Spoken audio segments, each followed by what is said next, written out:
Саламатсыздар ма қыздар? Бүгінгі видеомыз біздің осындай 4 жіптік оверлоктан қалай біз осы машинкамен 3 жіптік оверлок, сосын рулевой шов деп аталады, яғни закрутка тігісті қалай тігетінімізді қазір мен сіздерге көрсетем. Жалпы қалай жасау керек екенін. Ең бастысы бізге мына шеттегі ине бізге қажет емес. Сондықтан біз мына жіпті алып тастаймыз. Болды, бұл жіп бізге керек емес. И инесінде мына шеттегі инесін қазір алып тастаймыз. Міне, осы инені алып тастадық. Бізге осы бірақ ине қажет. Мінекей. Енді бәрі үште тұрады. Енді бізге осы 3 жіптік оверлокты қалай жасап береді. Кәдімгідей тіге бересіздер. Бір инемен кәдімгі оверлок операциясын тігіп береді.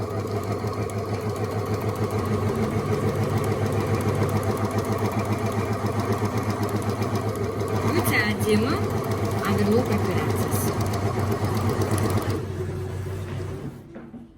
Мінекей.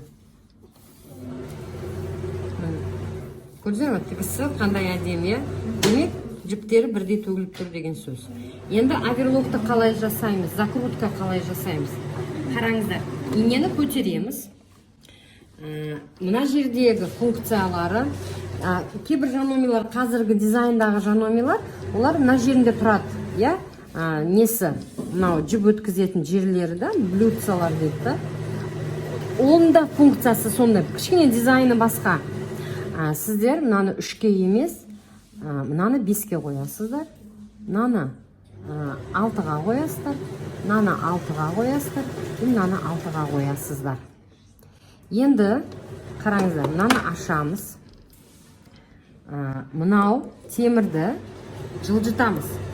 Яғни бұл үстіндегі пышақ. Сосын біз үстіндегі пышақты жылжытып тұрып, мынаның астында да пышақ бар. Астындағы пышақты да бірге жылжытамыз да. Мынау рычагты S функциядан R функцияға өткіземіз. Өткізіп, пышақтарын орнына келтіреміз. Сосын пышақты түсіріп тастасаңыздар да болады, түсірмесеңіздер де болады. Бірақ пышақты түсіріп тастасаңыздар, уже еш нәрсе қырқпайды, осылай тігіп бере береді тоқ. Осылай. Енді мына жердегі үстіндегі несін R-ға қоямыз.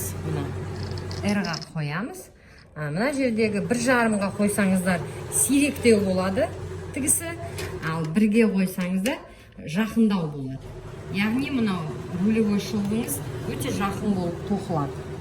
Енді қараңыздар. Тігісті бастаймыз. Мынаны жапсаңыздар да болады, жаппасаңыздар да болады. Мен жалпы жаппаймын. Жапсаңыздар, жіптің маталары түспейді, ине жіптері түспейді. Міне, көрдіңіз ме? Қараңыздар, қалай тігіп беріп жатыр.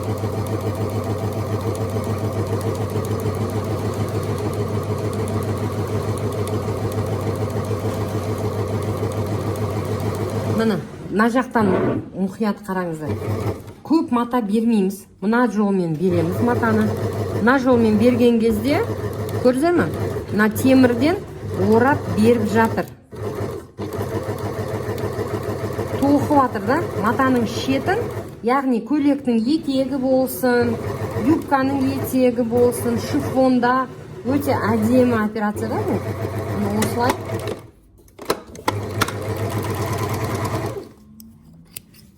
Осылай тоқып береді. Осындай идеально тоқып береді.